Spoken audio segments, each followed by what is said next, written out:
Muy buenas tardes a todos los participantes. Les saludamos del Hospital Nacional Cayetano Heredia de la Unidad Funcional de Telesalud y Telemedicina.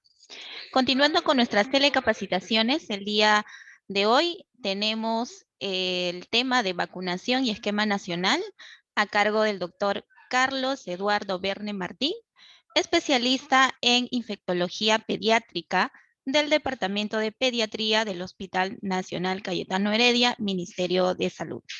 Recordarles a todos los profesionales de la salud que pueden hacer llegar sus preguntas, dudas y comentarios a través del chat para que puedan ser respondidas al final de la ponencia. Además, los invitamos a visitar el Facebook del hospital y la Red Nacional de Telesalud, donde se vienen difundiendo nuestras telecapacitaciones que se realizarán durante el 2023. El doctor Carlos Eduardo Verne Martín, es un honor tenerlo con nosotros el día de hoy. Bienvenido, adelante. Buenas, ¿cómo están ustedes? Empezaremos. Muy bien. Inmunizaciones es lo que vamos a hablar el día de hoy y vamos a hablar también un poco sobre el esquema nacional que ha variado un poco en este año 2023. Hay algunas novedades en este esquema nacional de vacunación. Como siempre empiezo la charla, digo que las vacunas es la única forma que ha cambiado la medicina del mundo después del agua potable. El agua potable era lo que anteriormente se decía que había cambiado lo que era salud pública en el mundo, pero después han sido las vacunas, ¿no? Y ustedes lo ven en este momento, por ejemplo, cuando estamos en una pandemia y lo único que nos está haciendo salir de esta pandemia para convertirnos probablemente en endemia son las vacunas, ¿no? Entonces, de ahí que sean tan importantes estas. Esta charla la he resumido en varias partes. La primera vamos a hablar un poquito sobre los logros de las vacunas, ¿no? Que es muy importante que las conozcamos. ¿Por qué razón? Porque muchas veces la gente dice, ¿para qué me voy a vacunar si esa enfermedad no existe? Claro que no existe porque estamos vacunándonos a todos, pero si nos dejamos de vacunar, las enfermedades pueden volver a emerger. Como bien dice el slide, ustedes saben que las enfermedades infecciosas son un problema de gran trascendencia y influyen en impacto en salud, ¿no? Pero muchas de estas enfermedades son inmunoprevenibles. Actualmente cerca de 27 enfermedades pueden ser prevenidas. Y como le dije, con la única excepción del agua potable, nada ha tenido más impacto que las vacunas, ¿no? Se calcula que las vacunas salvan 3 millones de vidas actualmente. Usted dirá, pero 3 millones de vidas en el mundo, si sacan la cuenta, nosotros en el Perú somos cerca de 33 millones o un poquito más. En 11 años, si se murieran 3 millones de personas, no existiría personas en el Perú. La otra cosa que es importante y que muchas veces no se toma en cuenta es que el éxito de un programa de vacunación está relacionado con las coberturas. Y es por eso que siempre se está tratando de que las personas se vacunen, ¿no? Ahora, para COVID, por ejemplo, se le está indicando, por favor, vacunes, lleven a sus pacientes, a sus personas a vacunar, lleven sobre todo a las personas ancianas a vacunar. Y también a otras personas que tengan algún tipo de problemas, porque si no se vacunan no van a poder defenderse adecuadamente, ¿sí? Se sabe que con cobertura menores del 80% no vamos a tener cambios en los números de casos que se ven en el año. Con coberturas entre 80 y 90 se puede haber un impacto en la incidencia y con coberturas del 95% son necesarias para incidir en enfermedades con alta difusión. No solamente el sarampión, sino el COVID también, que es de alta difusión, no tanto como el sarampión, pero es importante. Deberíamos de tener todos nuestras vacunas, ¿eh? Ya tenemos éxitos en las inmunizaciones. Sabemos que en el año 77, en 1977, se dio el último caso de viruela en el mundo. En el 79 se declaró erradicada la viruela del mundo. En el 91 hemos tenido el último caso de poliomielitis en nuestro continente, que fue en nuestro país, en Pichanaki, y en el 94 se declaró la poliomielitis erradicada de toda América, a pesar de que ahora ha habido algún caso o un par de casos en Estados Unidos de Norteamérica, ¿no? Miren cómo han bajado las enfermedades conforme han sido vacunados. De difteria, si teníamos de 21,000 casos por difteria y de los cuales la gran mayoría se morían, en el año 2010 ya no hemos tenido difteria en el mundo. Ustedes dirán, sí, pero ha habido un caso en el Perú, sí, hubieron 2 casos que verdaderamente fueron por personas que no habían querido vacunarse, ¿no? Y que no tenían sus vacunas completas. De ahí la importancia de vacunarse. Y vea cómo van cayendo las probabilidades de tener la enfermedad. O sea, el tener la enfermedad baja a más del 99%. O sea, las vacunas protegen. Vacúnense. Hay algunas que van a ir avanzando poco a poco porque son nuevas las vacunas que se están utilizando, por ejemplo, el neumococo, que recién se utiliza desde más o menos el año 2010, y así podemos hablar de otras, ¿no? Volvemos a lo mismo, difteria, una enfermedad que yo no he visto, y ya tengo varios años de médico y de pediatra. Sin embargo, en el año 1990 tuvieron 97,000 casos y cerca de 2,500 fallecidos. Entonces, es importante que estas enfermedades sigan teniendo altas coberturas. En Inglaterra, por ejemplo, en sarampión, tuvieron en el año 2011 6,000 casos y un muerto. En el Perú no tenemos sarampión desde el año 2001. Sarampión desde el año 2000, perdón. Sarampión como que se haya adquirido en el Perú. Hemos tenido algunos casos importados, que quiere decir de personas que vinieron de Europa, principalmente, y que trajeron con ellas el sarampión. En Suiza se habla de 1.400 casos por año. En Europa, antes de la pandemia, se hablaba de cerca de 160,000 casos por año. Y mucho de estos problemas con la vacuna de sarampión ha sido por un personaje nefasto para la medicina en el mundo, como es Wakefield, ¿no? El que dijo que la vacuna de sarampión producía autismo, lo cual después se demostró que no era así verdaderamente. ¿Cómo funcionan las vacunas? ¿No? Tenemos una serie de cosas que debemos de conocer, ¿no? Nosotros tenemos defensas tanto humorales como celulares que nos van a proteger. Las vacunas funcionan introduciendo ya sea un organismo muerto, un organismo atenuado, o parte de la cubierta de un organismo, o parte de una sección de un germen codificado para que sea leído por nuestros ribosomas y lo presenten a nuestras defensas, y esas son las vacunas. O sea, las vacunas no van a darte la enfermedad. Las vacunas lo que hacen es protegerte. Y se habla también de la otra cosa que es importante, que es la inmunidad de rebaño. La inmunidad de rebaño es lo que cuando vacunas y llegas a tener un gran porcentaje de la población vacunada, vas a tener, si quedan pocos personas que no son vacunadas, estas probablemente van a estar protegidas, ¿no?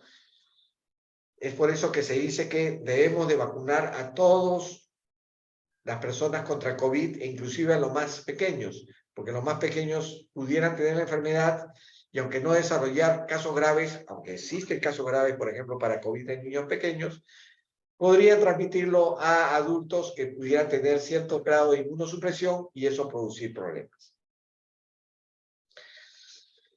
El sistema inmunológico es importante porque distingue lo propio y lo ajeno, ¿no? O sea, ataca a todo lo que es fuera de. Y nosotros lo que tenemos con las vacunas es desarrollar una inmunidad encaminada a eliminar esto ajeno, ¿no?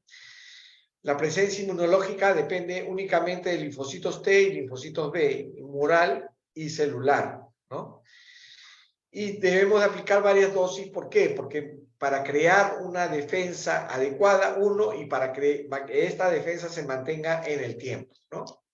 El intervalo entre vacunación es teórico.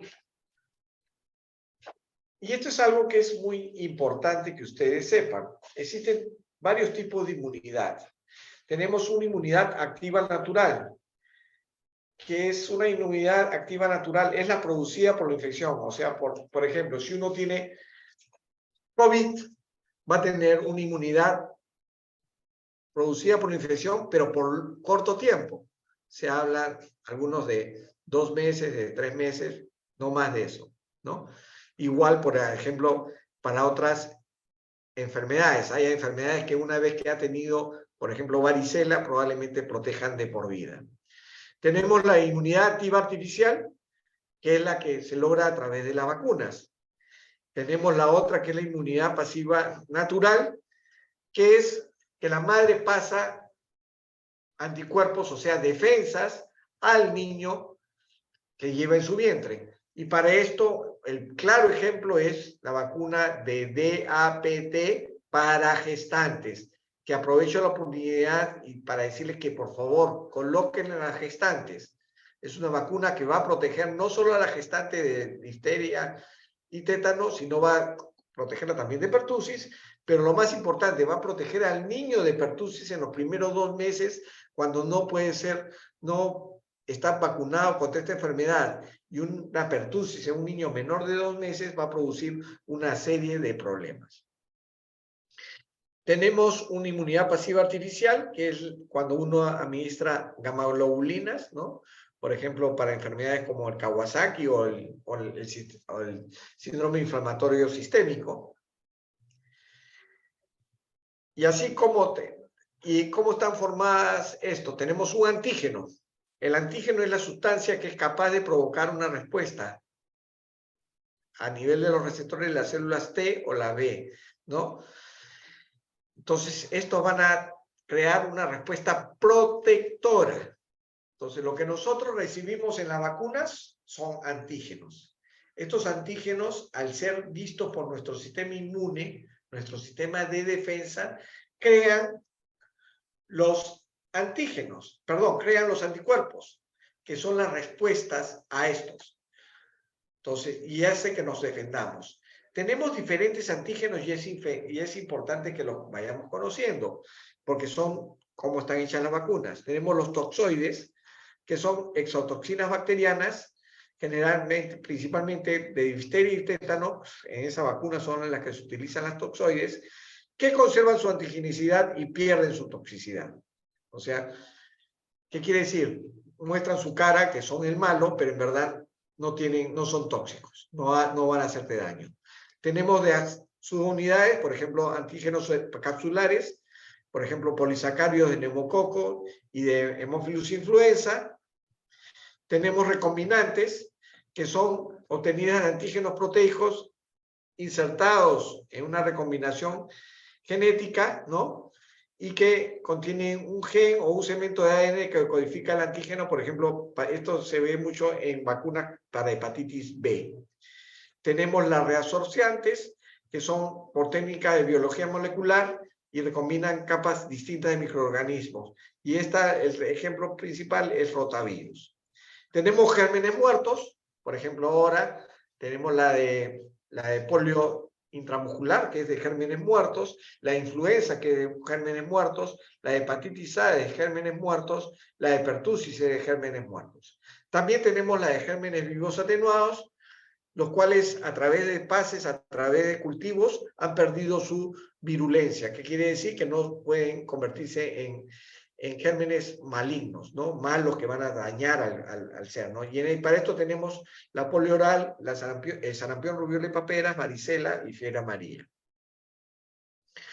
Acá tenemos cómo son las vacunas, principalmente cómo se componen, cómo se hacen, ¿no?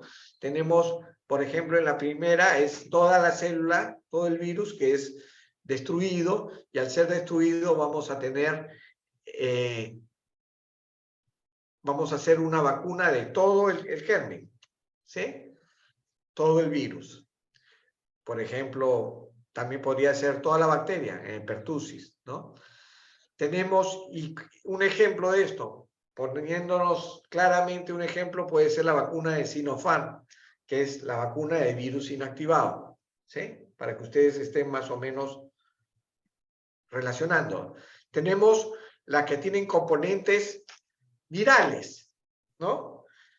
Que es de una parte de la célula del virus, perdón, de alguna parte del virus, uno saca un componente, por ejemplo, una proteína, y de esa proteína crea toda la vacuna. Eso es lo que se presenta a nuestro organismo y es lo que da una respuesta inmunológica. En este momento hay vacunas en otra parte del mundo, como por ejemplo la vacuna de Novavax, que se basa en este componente, ¿no? Tenemos la de vectores virales, que es parte del componente del virus del COVID, por ejemplo, lo metemos en vectores virales, por ejemplo, un adenovirus, y con eso logramos producir una proteína que es presentada a nuestro sistema inmune, y al ser presentada a nuestro sistema inmune, produce una respuesta, ¿sí? ¿Qué ejemplo podría ser? Este podría ser la vacuna de AstraZeneca. Y tenemos las vacunas famosas de ARN mensajero, que mucha gente cree que nos va a convertir a nosotros en virus, y sin embargo no es así, porque es una vacuna que no trabaja a nivel de nuestros núcleos celulares, sino trabaja a nivel de nuestra citoplasma celular. Y acá tenemos el ejemplo. Tenemos la vacuna, que es puesta en una nanopartícula lipídica y donde tiene un ARN mensajero. Esta ingresa a nuestro organismo, a nuestro citoplasma, por medio de un endosoma. Esto se produce una liberación, o sea, se deshace la nanopartícula lipídica y entonces queda el ARN mensajero, el cual es leído por el ribosoma. Nuestro ribosoma lo traduce, crea unos marcadores, que son proteínas, los cuales salen a la superficie de las células e interaccionan con nuestros sistemas de defensa, creando anticuerpos para defendernos de este virus. ¿Sí? Es importante que lo tengamos esto claro.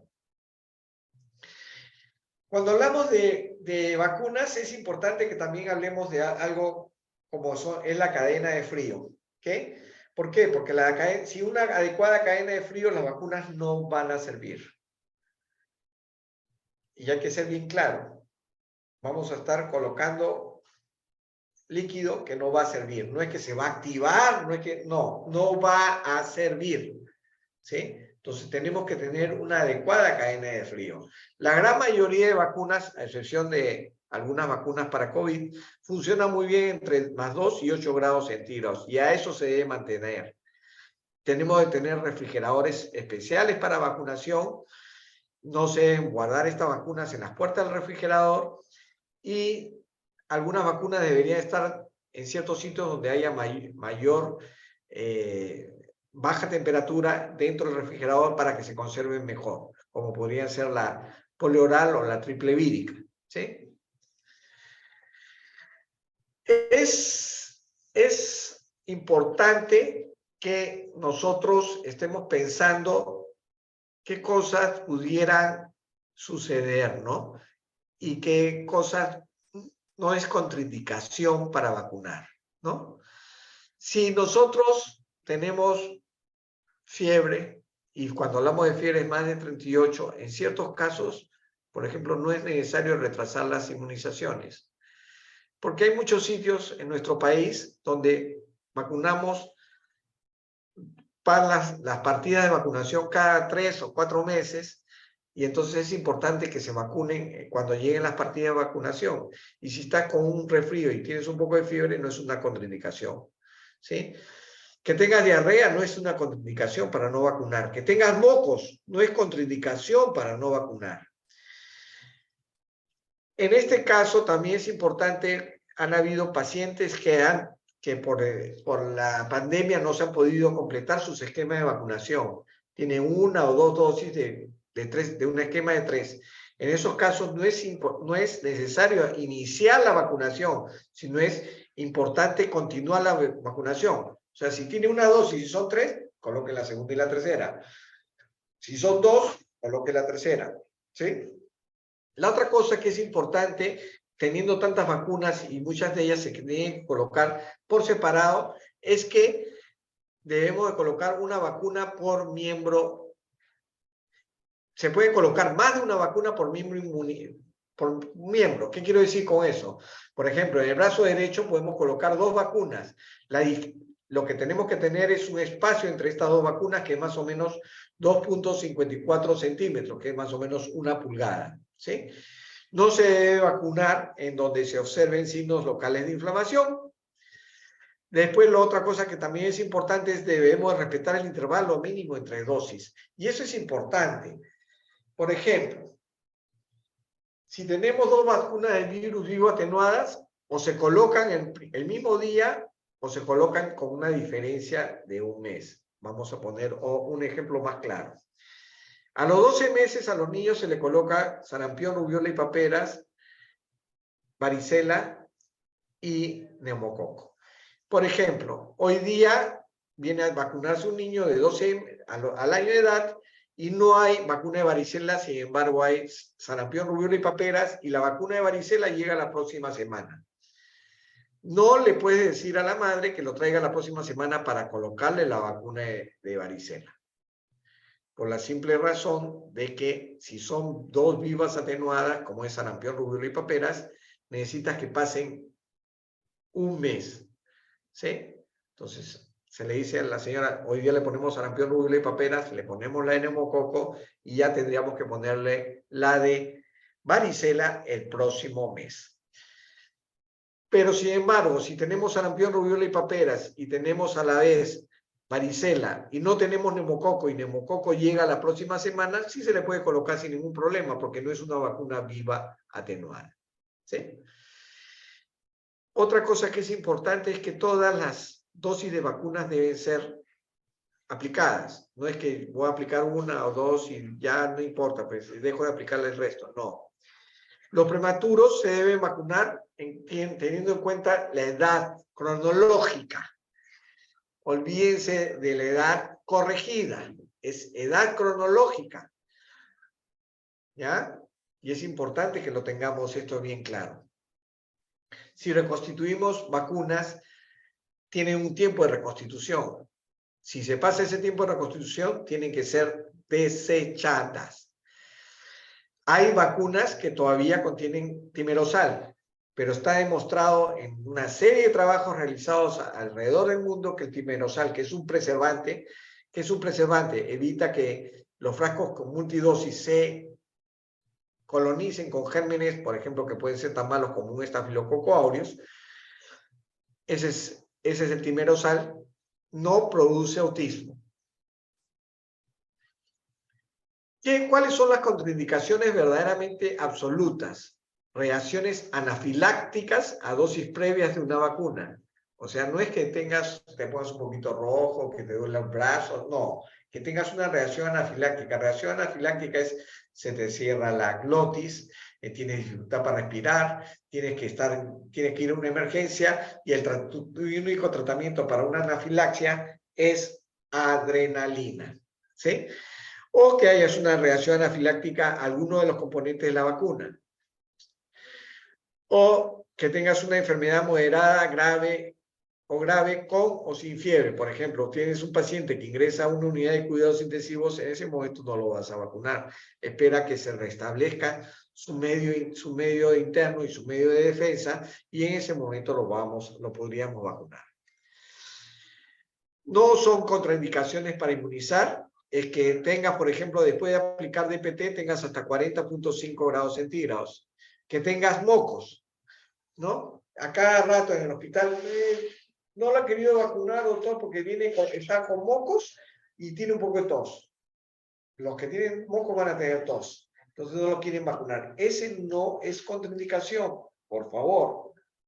¿Sí? Acuérdense, los niños durante el primer año de vida se la pasan con mocos casi todo el año. Y si fuera así, entonces no los vamos a vacunar durante el primer año de vida. Acuérdense, a los niños menores de 1 año generalmente se les conoce como mocosos. ¿Sí? Niños con diarrea tampoco es una contraindicación. Niños que estén recibiendo antibióticos o estén recibiendo antibióticos después, por ejemplo, para una neumonía y ya se fueron a su casa, pueden vacunarse. Inclusive, si están en el hospital, cuando están saliendo del hospital lo deberíamos de vacunar. Madres embarazadas o niños en contacto con gestantes, tampoco es una contraindicación para vacunar, por ejemplo, al niño. Que sea prematuro, ya lo dije, que no es contraindicación, o que presente algún tipo de problema infeccioso en piel. La lactancia no es contraindicación. La única contraindicación relativa es si la madre se vacuna contra fiebre amarilla, se debería de no darle leche al niño durante 7 días, lactancia materna, ¿no? En el caso que le den lactancia materna. Después, no es contraindicación ninguna de las otras cosas. Historia de alergia inespecífica o historia familiar de alergia, ¿no? Muchas veces viene, si la prima de mi amiga que vive a 20 cuadras de mi casa hizo una reacción alérgica a la vacuna, entonces yo no me voy a vacunar. Porque como yo también soy la amiga, no me debo vacunar. Falso. ¿Sí? Historia de alergia a los antibióticos contenidos en las vacunas.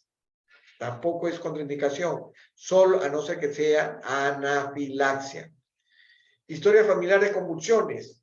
Síndrome de muerte súbita lactante, reacciones desfavorables tampoco son contraindicaciones.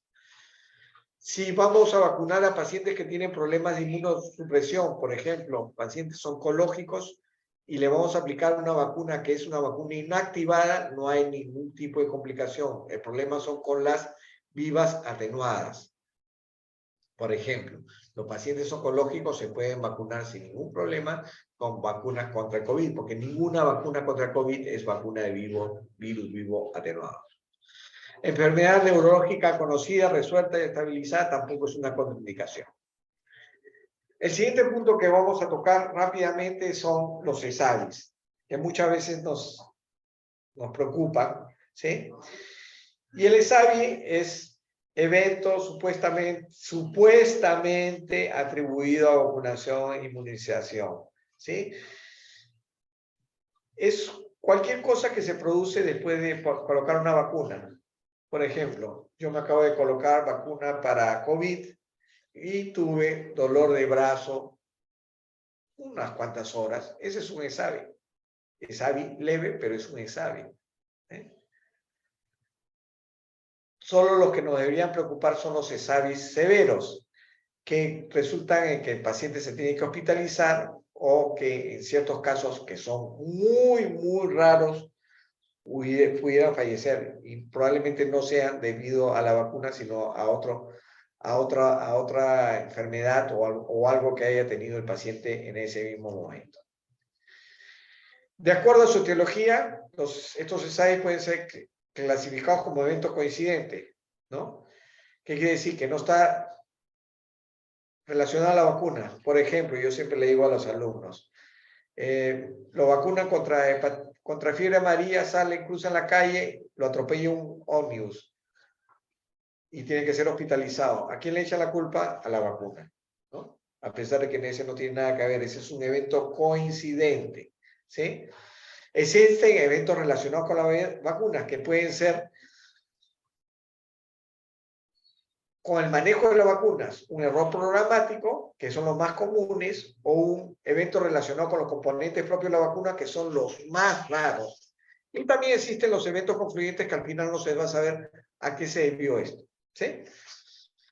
Y de acuerdo a su intensidad pueden ser leves o severos, ¿no? El evento leve son, por ejemplo, lo que me duele el brazo, y eventos severos es que requieran hospitalización. Acá tienes errores programáticos que pudieran ocurrir, ¿no? Tenemos un error operativo, por ejemplo, inyección no estéril, por ejemplo, reutilización de jeringa o aguja descartable, que puede producir una infección, un absceso. Error en la reconstitución. Si tú reconstituyes con un diluyente incorrecto, puedes tener efectos adversos tan severos, por ejemplo, si tú lo reconstituyes con succinilcolina o con insulina, pudieras inclusive matar a la persona. Entonces, es por ello que uno tiene que tener cuidado cuando está reconstituyendo la vacuna, ¿no? Inyección en lugar equivocado, ¿no? Si en lugar de ser intradérmica la vacuna de BCG la aplicas por vía subcutánea, vas a tener una reacción que puede ser hasta un absceso local, ¿no? Si nosotros no tenemos un adecuado almacenamiento, la vacuna no va a proteger. Acuérdense de lo de cadena de frío, ¿no? Si existen vacunas que tienen contraindicaciones, por ejemplo, vamos a poner la vacuna de fiebre amarilla, no se debe colocar en mayores de 60 años, porque pudiera producir un evento severo, que es un evento viscerotrópico. y sin embargo nosotros colocamos sin conocer, o a pesar de que el paciente tiene, o la persona que viene a colocarse tiene más de 60 años, pudiéramos tener una reacción grave que es debido a la vacuna en personas en las edades que no se debería de colocar. Acá tienes un error programático, se colocaron, no fue adecuadamente limpiada la zona, probablemente, ¿no?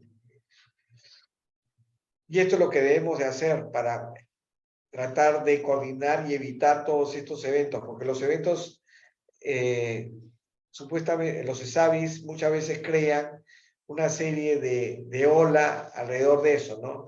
Por ejemplo, hubo un caso en Ica, que se vacunó con vacuna de hepatitis B en un colegio, y después empezaron a haber casos dijeron problemas neurológicos, inclusive un médico dijo que eran problemas neurológicos.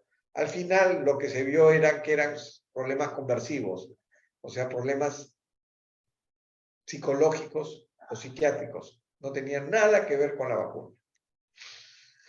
Este es un esquema de vacunación nacional que yo lo he tratado de hacer con colores, que es lo que quiero que en algún momento se use en nuestro país, ¿no?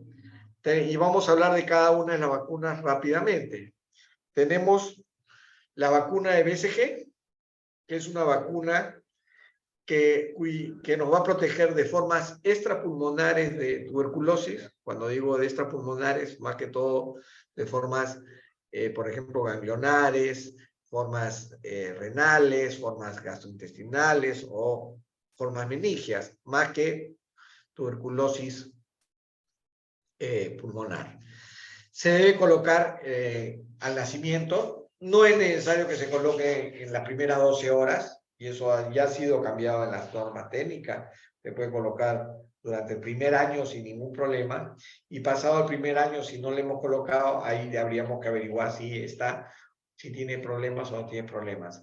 ¿Qué preguntas deberíamos de hacer?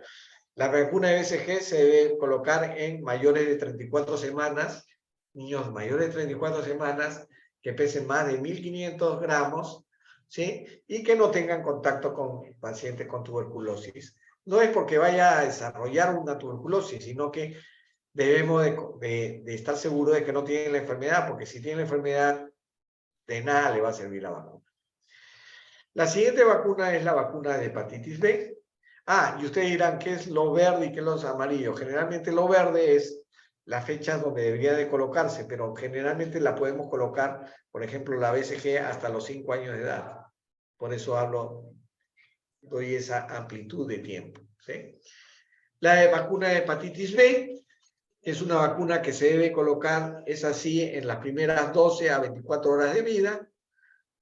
¿Por qué razón? Porque nosotros no hacemos despistaje de hepatitis B en el país, y si un niño nace de una persona que es portadora crónica de hepatitis B y se contagia en el momento del nacimiento, tiene una probabilidad alta, que es hasta un 90%, de que haga un problema hepático tipo cirrosis o un cáncer hepático, ¿sí?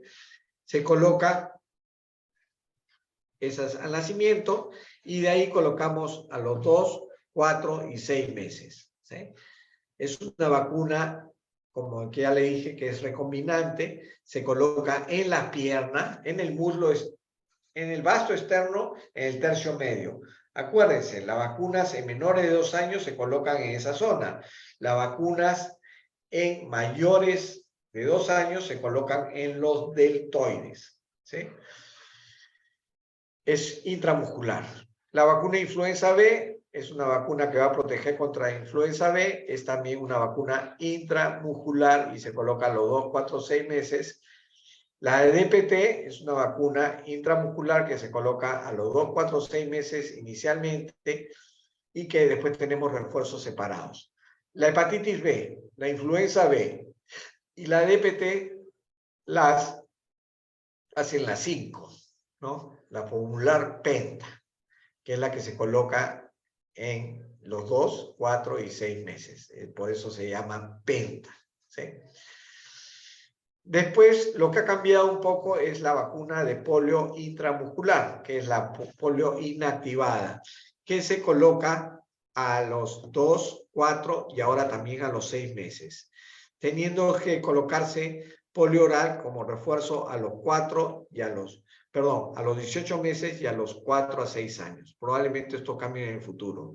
Me había olvidado que con la DPT también tenemos que colocar refuerzos a los 18 meses y a los 4 años de edad.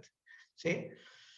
Probablemente en un futuro cercano la vacuna de polio sean solo polios intramusculares y desaparezca la vacuna de polio oral, porque ya estamos en la etapa de erradicación de la polio a nivel mundial. La siguiente vacuna es la vacuna de rotavirus. Es una vacuna de virus vivo atenuada que se coloca a los 2 y a los 4 meses y se puede colocar hasta menos de 8 meses. ¿Sí?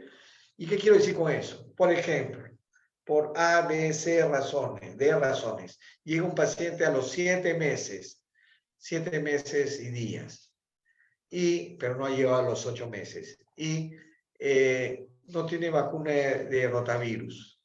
Se le coloca una vacuna de rotavirus. No se lo colocarán las dos, pero se le coloca una. Mejor es que tenga una a que no tenga ninguna. Ese es un ejemplo. Porque dicen, no, doctor, la primera se debe colocar hasta los 2 meses y medio y si no se coloca ya no se puede colocar. No, no es así. Si tenemos la posibilidad de colocar la vacuna hasta antes de los 8 meses, aunque sea una sola dosis, coloquemos esa dosis. Es una vacuna oral de virus vivo atenuado. ¿Sí?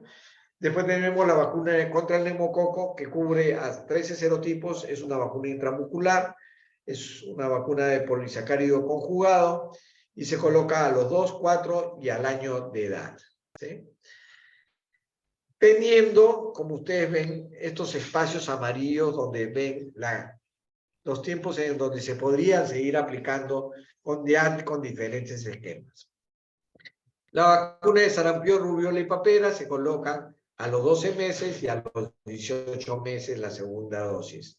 En ciertos casos, en que hubieran casos de sarampión en una comunidad, se puede bajar esto hasta los 6 meses y se consideraría esa vacuna de los 6 meses como una vacuna cero, teniéndose que colocar después la dosis de 1 y 2 meses. ¿Sí? Es importante que tengamos eso en la cabeza.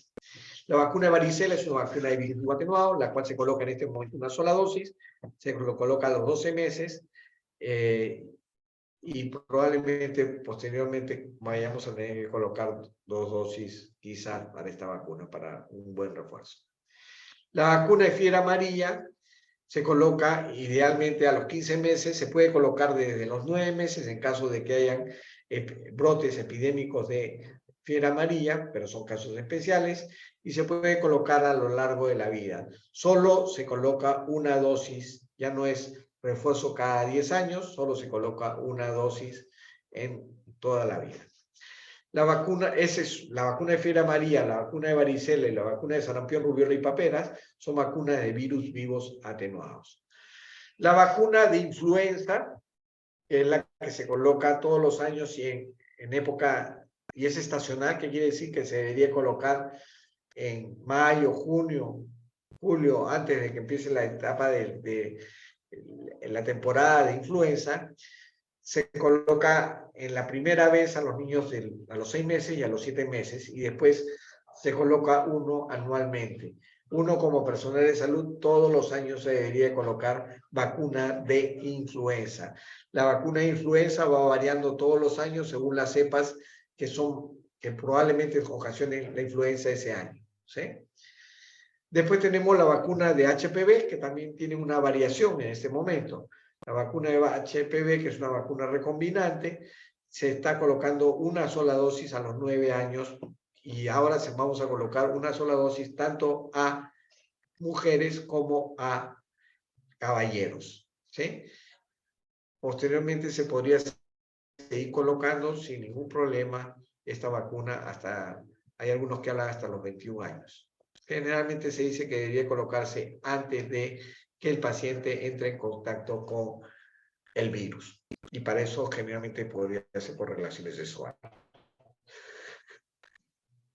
La nueva vacuna que también se está colocando en este esquema de la norma para el 2023 es la vacuna de hepatitis A, que es una vacuna inactivada, la cual es, solo se está colocando una dosis, la cual se coloca intramuscular. Es una vacuna que ha sido muy investigada, sobre todo en países como Argentina, donde desde hace muchos años solo se coloca una sola dosis de esta vacuna, y es por eso que nosotros hemos decidido también ir hacia eso. Estas son las vacunas que hemos estado discutiendo, pero estas ya son en menores de 6 años, ¿sí? No voy a volver a tocarlo. Pero las vacunas no solamente son de los niños, sino también son de los adolescentes y de los adultos. Tenemos la vacuna de APT, o es la vacuna que se coloca en las embarazadas a partir de las 27 semanas, probablemente creo que lo hemos bajado a 21 semanas en esta nueva norma técnica, y hasta las 36 semanas. Como le vuelvo a repetir, además de proteger a la madre contra difteria y tétano, lo que más importante es que va a proteger al lactante contra pertusis en el tiempo que no va a estar protegido. Vacuna de SPR también se puede colocar en adolescentes y adultos si no se han colocado. Hepatitis B y hepatitis A también. Varicela también se puede colocar en adolescentes y adultos. Influenza, como ya les dije, se debe colocar anualmente. Y neumococo se debe colocar si eres adulto o adolescente, según la edad que tengas, deberías colocarte una sola dosis. De HPV se habla de 3 dosis a partir de los 14 años, pero en verdad esto ha cambiado y habría que cambiar esta parte del slide, donde hablan de que colocar a partir de los 21 años quizás 2 dosis, pero antes de los 21 años o una sola dosis sería suficiente. Eso es todo. Y ahora sí estoy dispuesto a todas las preguntas que ustedes deseen hacer, que es lo más importante para mí en estas reuniones. Nuestro profundo agradecimiento por su excelente presentación, doctor Carlos Eduardo Verne Martín. Estamos seguros de contar con su apoyo en nuestras próximas telecapacitaciones durante este 2023. Recordarles a los participantes que pueden hacer llegar sus consultas, preguntas y dudas a través del chat para que el doctor Verne pueda absolver las consultas. Asimismo, los invitamos a visitar el Facebook del Hospital Nacional Cayetano Heredia y la Red Nacional de Telesalud del Ministerio de Salud, que a través de estos medios estamos haciendo la difusión de las telecapacitaciones que estamos realizando. Buenas tardes. ¿Se puede aplicar una quinta dosis de vacuna contra COVID? Esa es una de las preguntas. Lo que estamos aplicándonos ahora, por lo menos yo ya me apliqué la vacuna COVID, la quinta dosis, que ha sido la vacuna bivalente. No hay ningún problema en aplicarse una quinta dosis. Volvemos a lo mismo, ¿no? Las vacunas, y en el caso de la vacuna contra el COVID, lo que se ha visto es que pasado cierto tiempo disminuyen las defensas. Entonces, que te apliques una vacuna más no te va a ocasionar ningún tipo de problema.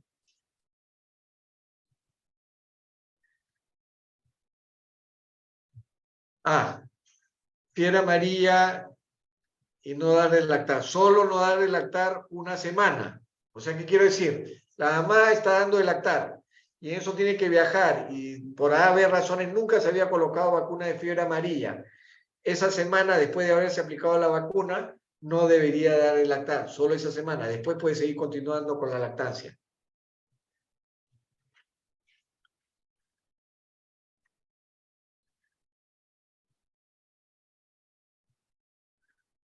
La vacuna de hepatitis B se puede aplicar hasta las 24 horas, pero lo mejor es aplicar en las primeras 12 horas de vida. Inclusive en la norma técnica sale que se puede aplicar hasta los 7 días. Ese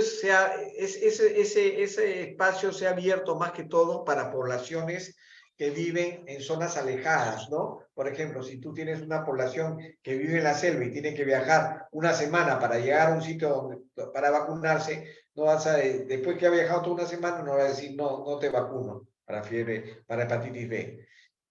En el resto de población se le debe colocar a los 2, 4 y 6 meses, sin ningún problema. No hay quinta dosis, es dosis de refuerzo. Esa es la discusión sobre la vacuna de COVID, porque se supone que es una dosis que tiene parte de las primeras vacunas y parte de los nuevos serotipos que han estado apareciendo. O sea, si quieres llamarlo quinta dosis, si quieres llamarlo dosis de refuerzo, podría ser una dosis de refuerzo. No creo que eso sea algo que sea importante definir en este momento.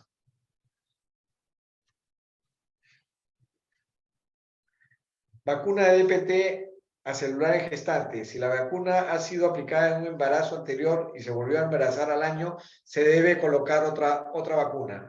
Esta es una vacuna que se debe colocar cada vez que se embaraza. Y si no se embaraza, en forma general, nosotros, por ejemplo, los personales de salud deberíamos de tener esta vacuna y ser colocada cada 10 años. Pero en la gestante debe ser colocada cada vez que se embarace.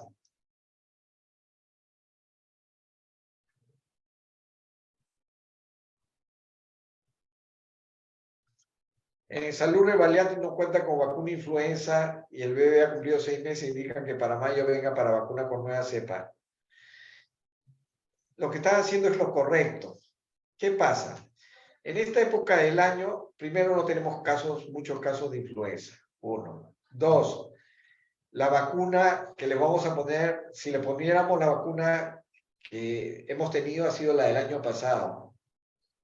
Entonces, lo que nosotros debemos hacer es vacunarlo con la vacuna que va a llegar en mayo. Y en mayo, si tiene 11 meses, se le debe colocar la vacuna a esa edad y un refuerzo, como es la primera vez que le aplican la vacuna, se debe aplicar a los 11 meses y al año de edad.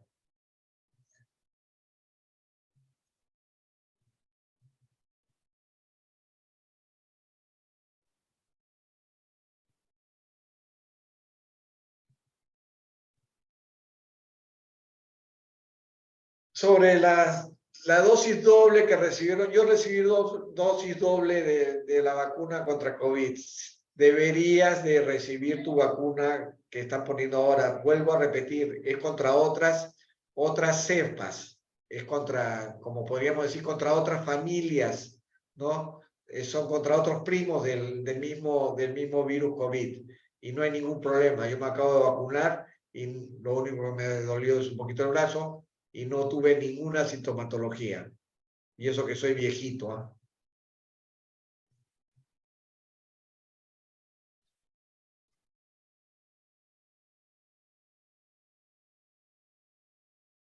Como ya les dije, la vacuna de DAPT se aplica cada embarazo. En el caso de personas que no salen embarazadas, como pudieran ser personal médico, o en el caso o en otros casos, se puede aplicar cada 10 años, pero en las embarazadas es cada embarazo.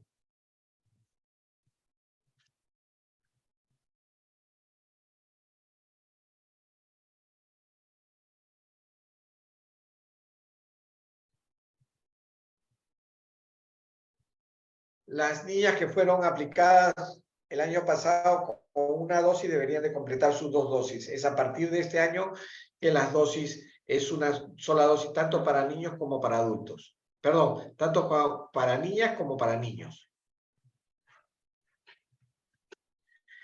La vacuna de fiebre amarilla desde el año mayo del 2013 solo se aplica una dosis de por vida. Ya no se aplican cada 10 años.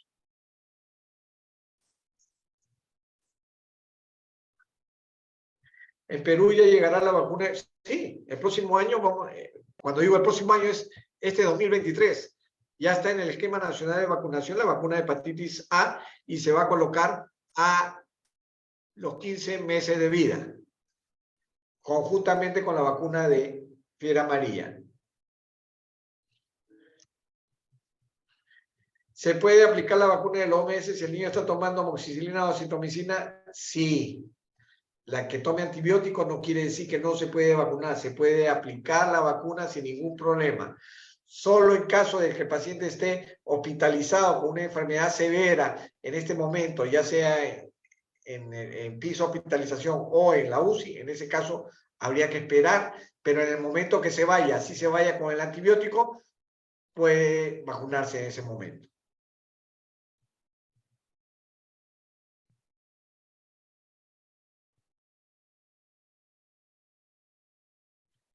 Cuando uno se vacuna para hepatitis B, con 3 dosis, la protección es de por vida.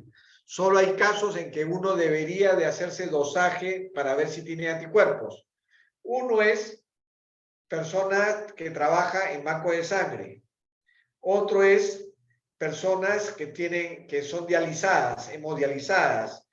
Y otro es personal que hubiera estado en contacto con alguna persona con hepatitis B, a pesar de ser vacunada, habría que ver si sus defensas están en forma adecuada. Pero solo son 3 dosis de por vida. No hay refuerzos para hepatitis B, con esto estoy diciendo.